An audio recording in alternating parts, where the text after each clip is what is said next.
35년 동안 수천 명의 제자에게 말했습니다. 사람을 믿어라. 특히 가족을 믿어라. 그런데 그 말이 제 인생을 박살낼 줄은 꿈에도 몰랐습니다. 퇴직금 8억, 평생 살던 집, 다 아들 내외 손에 넘겨준 지 석 달 만에 저는 경상도 어느 시골 요양원 3인실 침대에 누워 있었습니다. 며느리가 골라준 곳이었습니다. 교장 선생님 소리를 들으며 수십 년을 살았는데 이제 아무도 제 이름 석자를 불러주지 않더군요. 그런데 말입니다. 제가 요양원에서 멍하니 창밖을 바라보던 그날 오후 오래된 휴대폰이 울렸습니다. 35년 전 제가 밥값까지 쥐어보냈던 가난한 제자에게서요. 그 전화 한 통이 모든 것을 뒤집었습니다. 2019년 2월 28일 경기도 수원시 팔달구의 한 고등학교 강당. 단상 위에 선 강덕수는 가슴에 달린 황조근 정훈장을 손끝으로 살며시 매만졌습니다. 35년이었습니다. 29에 교단에 처음 섰던 그날부터 67이 된 오늘까지 비가 오나 눈이 오나 새벽 6시면 학교에 나왔고 밤 11시가 넘어서야 집으로 돌아가는 날도 허다했습니다. 3번의 교감, 2번의 교장. 그동안 그의 손을 거쳐간 제자가 수천 명이었습니다. 선생님 덕분에 제가 여기까지 왔습니다. 졸업식 날마다 찾아와 고개를 숙이던 제자들의 얼굴이 눈앞에 스쳐 지나갔습니다. 강당을 가득 메운 교직원들과 재학생들이 일제히 박수를 쳤습니다. 교장 선생님, 그동안 정말 감사했습니다. 우레와 같은 박수 소리에 강덕수는 눈시울이 붉어졌습니다. 평생을 학교에 바쳤습니다. 내 입에 들어갈 것 아끼고 내 몸이 쉴 시간 아끼며 아이들만 바라보고 달려온 세월이었습니다. 그리고 그 세월의 끝에서 드디어 자신의 차례가 왔습니다. 퇴직식이 끝나고 학교 정문을 나서는데 아들 강민혁이 환하게 웃으며 서 있었습니다. 아버지, 고생 많으셨어요. 오늘부터는 그냥 편하게 쉬세요. 옆에는 며느리 오세진도 두 손을 모으며 깍듯이 인사를 했습니다. 아버님, 저희가 잘 모실게요. 이제 아무 걱정 안 하셔도 됩니다. 강덕수는 흐뭇하게 웃었습니다. 그래, 이게 인생이지. 평생을 달려왔으니 이제는 쉬어도 될 때가 됐다. 퇴직금 명세서를 확인한 건 그날 저녁이었습니다. 35년 공직 생활과 함께 팔달구 집 한 채 시세까지 합산하면 정확히 8억 원. 통장 화면을 바라보며 강덕수는 오랜만에 소주 한 잔을 따랐습니다. 여보, 우리 이제 진짜 편하게 살자. 아내 이순희의 손을 꼭 잡으며 속으로 다짐했습니다. 그런데 말입니다. 그 통장 숫자를 처음 봤을 때부터 며느리 오세진의 눈빛이 미묘하게 달라졌다는 걸 강덕수는 눈치채지 못했습니다. 교단에서 수천 명의 학생을 가르쳤던 그가 정작 가장 가까운 사람의 속내는 읽지 못하고 있었던 겁니다. 그날 밤 며느리는 남편 강민혁에게 조용히 말했습니다. 여보, 이제 슬슬 움직여야 할 것 같아. 그 말이 무슨 뜻인지 강덕수는 까맣게 모르고 있었습니다. 과연 며느리 오세진이 꾸민 계획은 무엇이었을까요? 퇴직식이 끝나고 사흘째 되던 날이었습니다.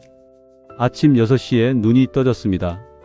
35년 동안 몸에 새겨진 습관이란 게 그렇게 무섭더군요. 벌떡 일어나 넥타이를 찾다가 멈췄습니다. 아, 이제 안 가도 되는구나. 그 생각이 드는데 묘하게 가슴 한쪽이 텅 빈 것 같았습니다. 밥을 먹고 나서 혼자 동네를 한 바퀴 걸었습니다. 공원 벤치에 앉아 한참을 멍하니 있는데 핸드폰이 울렸습니다. 며느리 오세진이었습니다. 아버님, 오늘 저희 집에서 저녁 드시지 않으실래요? 갈비찜 준비했어요. 그날 저녁 아들 집에 들어서는데 거실이 환하게 불을 밝히고 있었습니다. 손자 강준이가 할아버지 하며 달려와 품에 안겼습니다. 밥상 위엔 갈비찜에 잡채에 전까지 차려져 있었습니다. 며느리는 연신 반찬을 더 놓아주며 말했습니다. 아버님, 이제 고생 다 하셨으니까 저희가 잘 모실게요. 진심이에요. 아들도 옆에서 거들었습니다. 아버지, 사실 저희가 의논을 좀 했는데요. 아버지 혼자 그 큰 집에 계시는 게 마음에 걸려서요. 그때 조금 더 귀를 기울였어야 했습니다. 하지만 갈비찜 냄새와 손자 녀석의 재롱에 정신이 팔려 있었으니까요. 며느리가 슬며시 본론을 꺼냈습니다. 아버님, 저희가 모시면서 생활비도 같이 쓰면 훨씬 효율적이잖아요. 아버님 퇴직금이랑 저희 대출을 합치면 강남 쪽에 괜찮은 아파트로 옮길 수도 있고요. 아버님 명의로 해드릴까? 말이 너무 매끄러웠습니다. 나중에 생각해보니 미리 준비해온 말이었더군요. 집으로 돌아오는 길에 아내 이순희에게 이 얘기를 꺼냈습니다. 여보, 저는 좀 걱정이 돼요. 왜 갑자기 그런 얘기를 꺼내는 걸까요?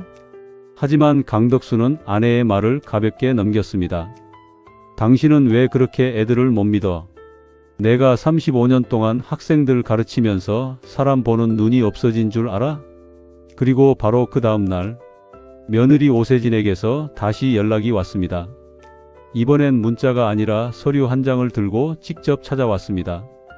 그 서류에 무엇이 적혀 있었을까요? 며느리가 들고 온 서류는 두 가지였습니다. 하나는 부동산 명의 이전 동의서, 또 하나는 퇴직금 공동관리 위임장이었습니다. 아버님, 법무사 통해서 다 안전하게 처리하는 거예요. 아버님 명예 그대로 유지되는 거고요. 오세진의 목소리는 차분했습니다. 너무 차분해서 오히려 이상했어야 했는데 강덕수는 서류를 들여다봤습니다. 법률 용어가 빽빽이 적혀 있었지만 솔직히 잘 읽히지 않았습니다. 민혁이는 이거 알고 있어? 당연하죠. 어젯밤에 같이 의논했어요. 그 말에 마음이 놓였습니다. 아들이 함께 의논한 거라면 믿어도 된다고 생각했습니다. 옆에 있던 아내 이순희가 조용히 팔을 잡았습니다. 여보, 우리 좀 더 생각해보고 결정하면 안 될까요? 강덕수는 아내의 손을 부드럽게 치우며 말했습니다. 순이야, 내가 평생 교단에서 사람 가르친 사람이야. 내 자식 못 믿으면 누굴 믿어? 인감도장을 찍었습니다. 서류 2장에 오세진은 서류를 챙기며 환하게 웃었습니다. 아버님, 진짜 잘하셨어요. 이제 저희가 다 알아서 할게요. 그날 저녁 아내는 밥을 거의 먹지 않았습니다. 이상하게 가슴 한구석이 서늘했습니다. 그로부터 2달이 지났습니다. 아들 내외의 태도가 조금씩 달라지기 시작했습니다. 처음엔 전화 횟수가 줄었습니다. 그 다음엔 안부 문자가 줄었습니다. 설마 했습니다. 내 자식인데 설마. 도장을 찍은 지 석 달째 되던 날 아침 현관 앞에 낯선 사람이 찾아왔습니다. 그 손에는 이사짐 센터 명함이 들려 있었습니다.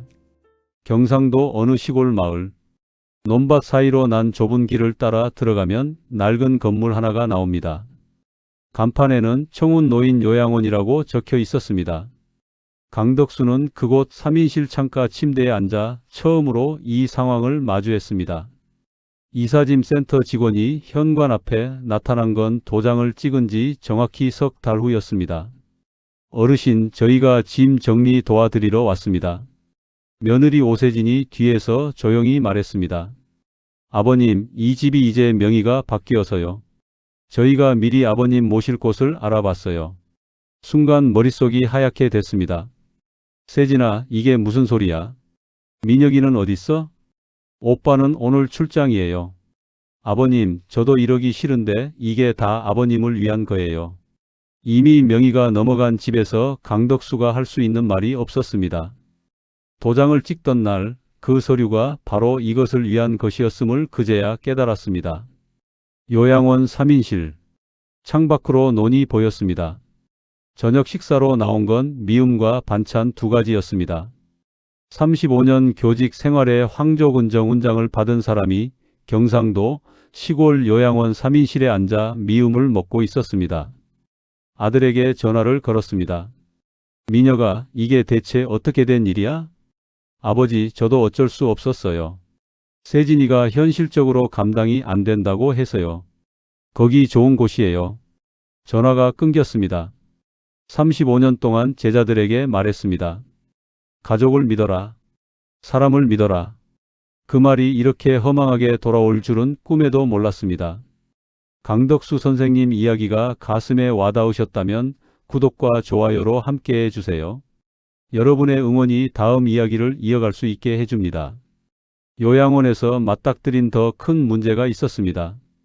아내 이순희의 상태가 심상치 않았습니다. 요양원에 들어온 지 한 달이 지났습니다. 아침 6시면 직원이 들어와 형광등을 켜고 저녁 9시면 불이 꺼졌습니다. 제 의지로 움직이는 시간이 단 1시간도 없었습니다. 가장 힘든 건 따로 있었습니다. 아내 이순희였습니다. 요양원에 들어온 뒤로 아내는 밥을 잘 먹지 않았습니다. 여보, 밥 좀 먹어요. 배가 안 고파요.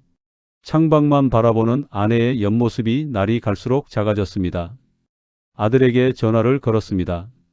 연결음만 길게 울리다 끊겼습니다. 문자를 보냈습니다. 미녀가 엄마 상태가 안 좋다. 전화 좀 해라.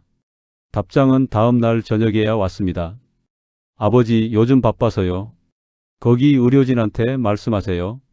의료진. 제 아들이 자기 어머니를 의료진에게 맡기라고 했습니다. 며느리에게도 연락했습니다.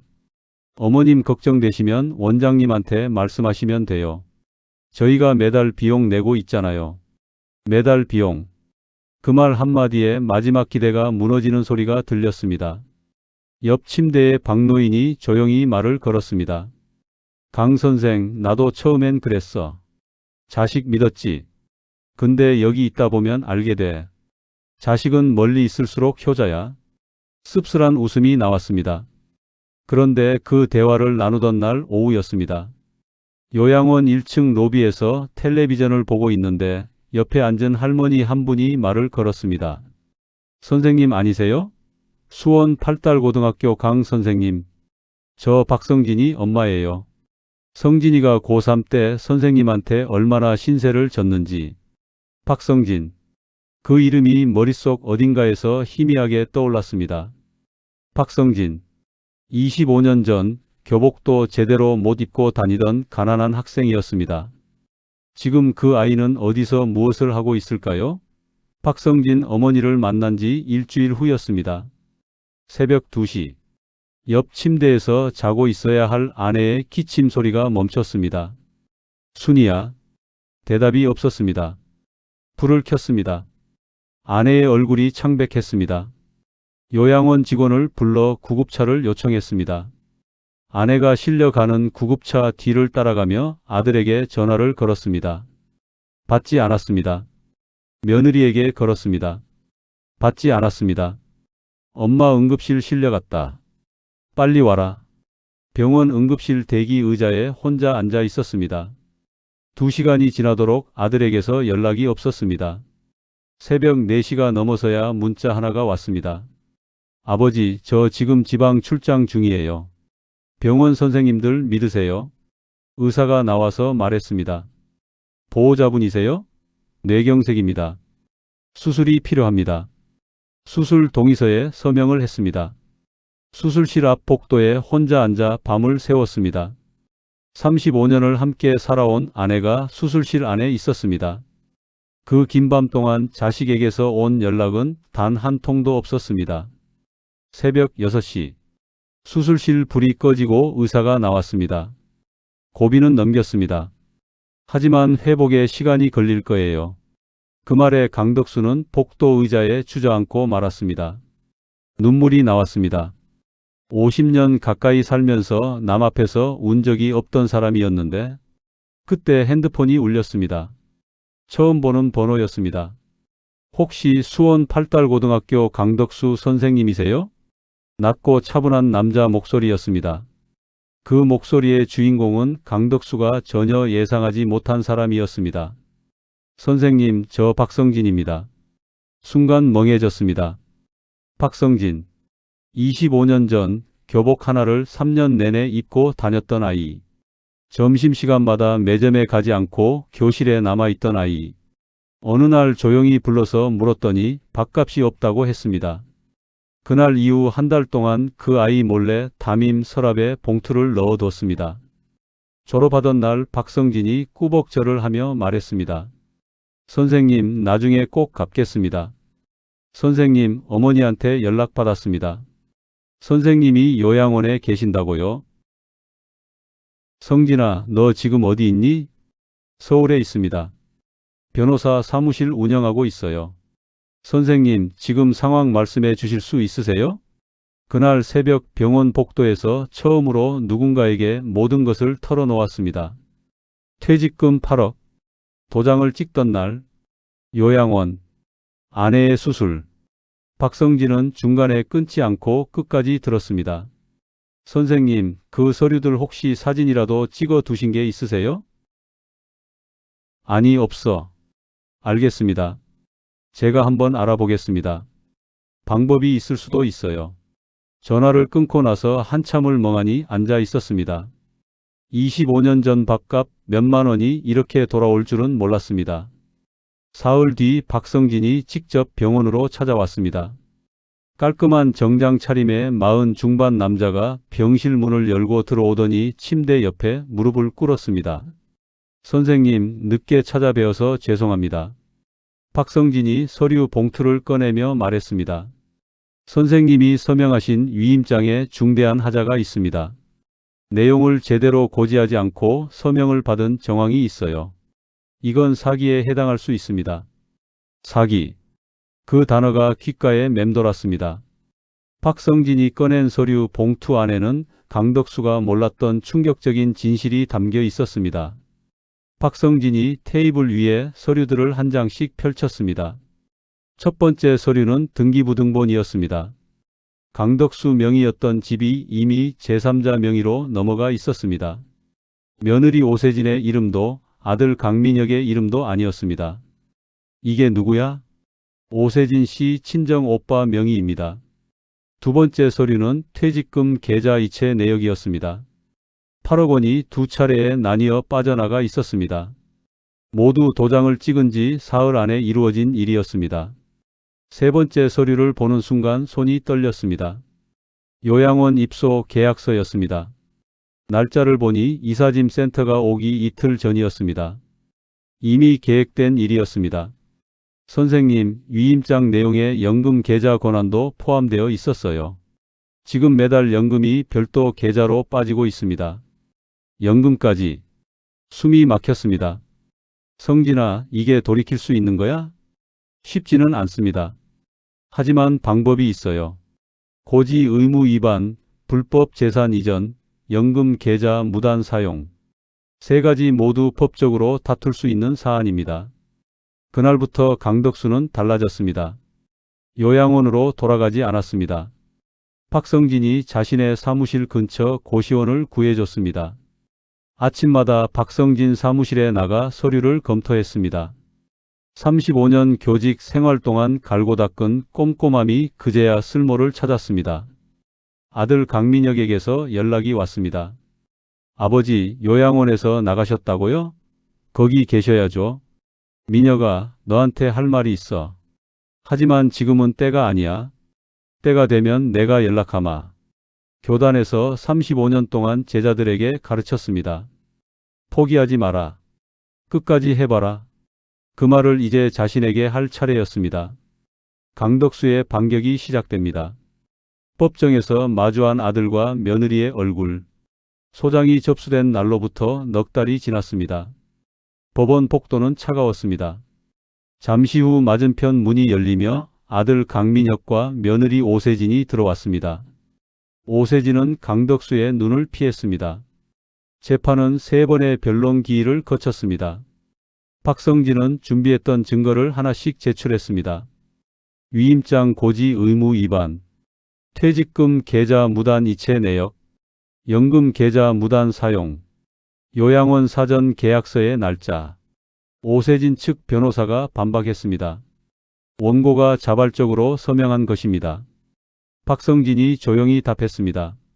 서명 당시 원고는 서류의 핵심 내용을 고지받지 못했습니다. 판사가 오세진에게 물었습니다. 피고 서류 내용을 원고에게 충분히 설명했습니까? 아버님이 직접 읽으실 수 있었어요. 저는 설명했고요. 설명했다는 증거가 있습니까? 침묵이 흘렀습니다. 강민혁이 갑자기 자리에서 일어났습니다. 판사님, 저희가 잘못했습니다. 아버지, 죄송합니다. 세진이가 주도한 거예요. 저는 그냥 따라간 겁니다. 아버지, 정말 죄송합니다. 법정이 조용해졌습니다. 강덕수는 아들의 얼굴을 오래 바라봤습니다. 35년 동안 교단에서 학생들을 가르쳤습니다. 사람은 변할 수 있다고 믿었습니다. 판결은 2달 후에 나왔습니다. 부동산 원상 복구, 퇴직금 상당액 반환, 연금 계좌 권한 즉시 복구. 박성진이 악수를 청하며 말했습니다. 선생님, 이기셨습니다. 강덕수는 고개를 끄덕였습니다. 이긴 건지 모르겠었습니다. 잃은 것들이 너무 많았으니까요. 하지만 적어도 이제는 제 인생의 주인이 다시 강덕수 자신이라는 것만은 확실했습니다. 법정을 나서며 강덕수는 35년 교직 생활에서 단 한 번도 하지 않았던 일을 했습니다. 판결이 난 다음 날 아침이었습니다. 강덕수는 처음으로 혼자 버스를 타고 수원 팔달고등학교 앞에 섰습니다. 교문은 그대로였습니다. 담장 옆 벚나무도 그대로였습니다. 한참을 서 있다가 발걸음을 돌렸습니다. 아내 이순희는 병원 재활 병동에 있었습니다. 회복이 더디긴 했지만 조금씩 나아지고 있었습니다. 병실 문을 열고 들어서자 아내가 천천히 고개를 돌렸습니다. 여보, 순이야. 한참 말이 없었습니다.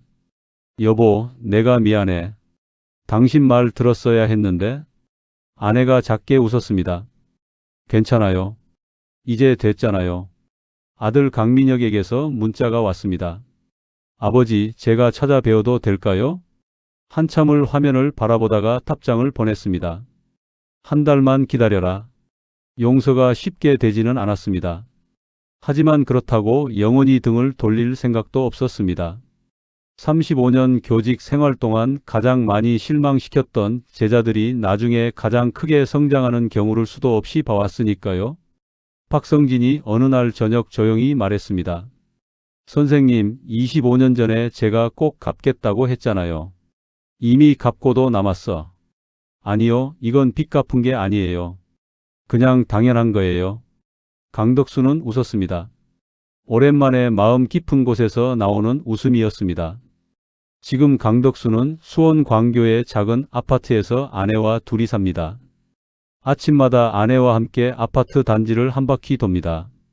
소박하지만 자신의 의지로 선택한 하루하루가 이렇게 단단할 줄은 몰랐습니다. 35년 동안 제자들에게 가르쳤습니다. 진짜 어른이 된다는 것은 넘어지지 않는 것이 아니라 넘어진 뒤에 다시 일어서는 법을 아는 것이라고. 그 말이 이제야 자신의 것이 되었습니다. 오늘 이야기는 여기서 마무리됩니다.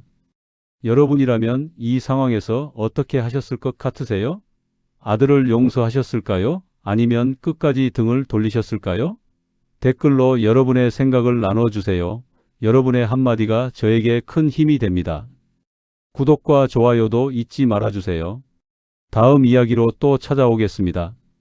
이상 인생사연 오디오북이었습니다. 감사합니다.